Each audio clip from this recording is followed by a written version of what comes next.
Good afternoon, everyone. My name is Neil. I'm the Deputy Head at Kingsmoor Primary School near Bridgewater.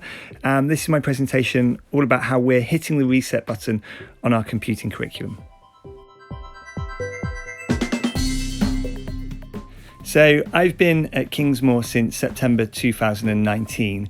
And I remember when I visited the school before applying for the role of Deputy Head, being shown around the school by our head teacher, Jo Warren, and she showed me this shiny new trolley of iPads and a shiny new trolley of laptops. And then I was told how the school followed the new Wessex planning and how teachers had been encouraged to go through their plans to ensure that the correct apps and programs had been installed. This all sounded absolutely brilliant. However, when I started in the September, it soon became apparent that despite this influx of new hardware and new technology, the teachers weren't actually using it to teach computing. Instead, as I'm sure is common in most primary schools, the iPads were being used for things like research in science and history, and the laptops were being used for mainly publishing work. The planning also revealed that computing was scheduled and had been planned and was been thought about, but was actually being rarely taught. We were also in a position whereby we had one HLTA who taught computing across years 4 to 6. Now, whilst this ensured computing was at least being taught, it meant that years 4 to 6 were being taught the same thing. There was no progression of skills and there was no evidence of challenge. So it became quite clear that we needed to shift the culture across the school. Just as we were starting to formulate plans and look towards the future, unfortunately, we were put into lockdowns due to COVID.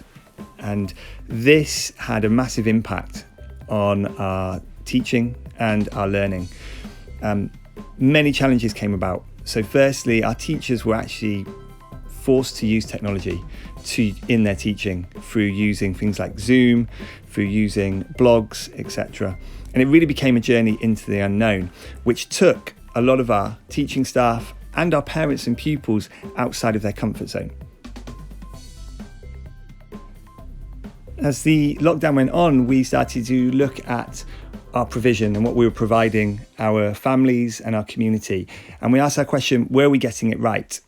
And the feedback we got from them was that we were. The blogs were working and things were going in the right direction, but there was still this technological barrier that was in place. And it was, how do we get around that and future-proof ourselves so that we could provide a provision of learning that was fit for the current climate?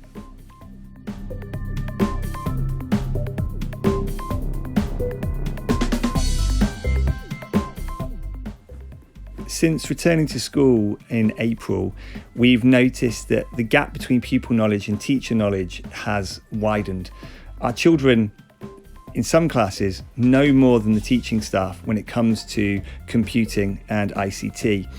We also found that our support staff felt out of the loop, and this was something that came about from our first lockdown. They felt that they weren't in a position to support pupils in their learning effectively enough, and they weren't able to support the teacher in the delivery of lessons. We also found that the boundaries between home and school had become slightly blurred as learning was now taking place at home or had been taking place at home. The children had spent an awful lot of time online, and we noticed that this was affecting things like their concentration and their communication skills had certainly diminished. And children were coming back to school with greater anxieties. They'd been exposed to the online world and using technology, but there was a real anxiety over were they using it properly, or they'd been exposed to things that they shouldn't have been during the lockdowns. So we also became more aware of incidents that were occurring and misbehaviour and misuse of online materials and online platforms, which was creeping into school.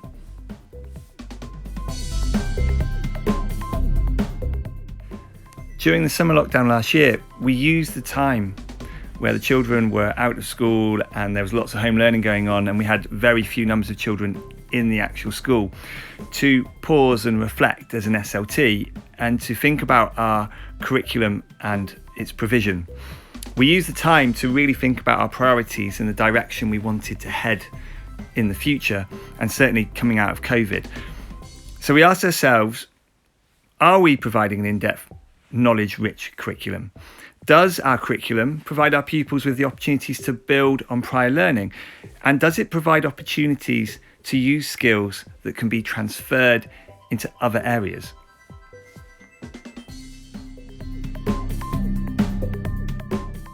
So when we did this with the computing curriculum, there were three things that became really clear. Firstly, our staff didn't have the knowledge and understanding to effectively help pupils.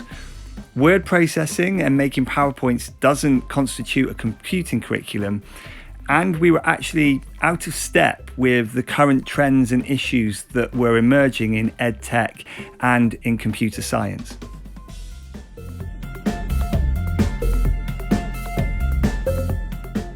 So what have we done and what are we doing? We've recognised that computing goes over so many different areas of our curriculum. So we really need to shift the thinking and attitude towards it as a subject and give it more gravitas within our overall curriculum. We asked all staff, from TAs and office staff, to complete a skills audit, with the results of which will now form the basis of the CPD for the next academic year. This has allowed us to see which members of staff are comfortable with Word and comfortable with computer science elements, and those that aren't and may need some extra training. We've made use of our eLIM subscription and spent time with Matt discussing and devising a 3-year action plan. We've also enrolled all of our teaching staff onto Project Evolve and embedded e-safety as a key component in the school's approach to PSHE and RHSE. We've also had a bigger focus on online bullying and abuse, as this became more relevant as the children were coming back into school from lockdown. So this has been given more of a focus on our anti-bullying policy, and we've also started to create monthly e-safety newsletters that go out to parents, informing them of the current things to look out for and how to protect their children online a little better. All of our teaching staff have also enrolled onto the NCCE and have completed the Introduction to Primary Computing course. Our next steps are now looking at progression from early years through to year 6 in terms of subject knowledge and vocabulary. It's also about establishing the hardware and the programs and the apps that can really bring our computing curriculum to life, and allowing teachers the opportunity to play with them and to learn them and to be able to teach them effectively. And it's also been really important to establish what the NCCE and eLIM can do in generating subject knowledge and building on our subject knowledge, so that we can continue to improve and feel that we're making improvements every step of the way.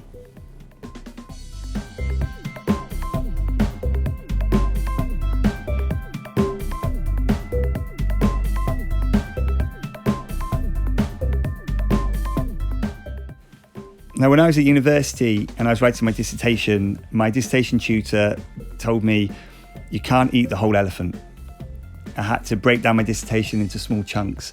There was no point trying to sit down and write it in one day. It was never going to happen. And we review kind of our curriculum progressions and our curriculum work exactly that. We're not trying to eat the whole elephant. We want to get it right. So to do that, we need to raise confidence, and we also need to raise expectations. We need to allow our curriculum to evolve alongside developments in EdTech and the resources that we find and use.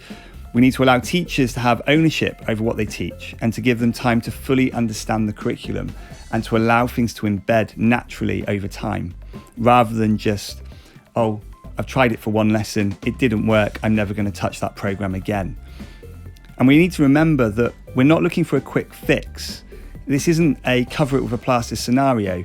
This is a long-term project that falls into a longer-term vision for the school. And everybody in our school community needs to be aware of that.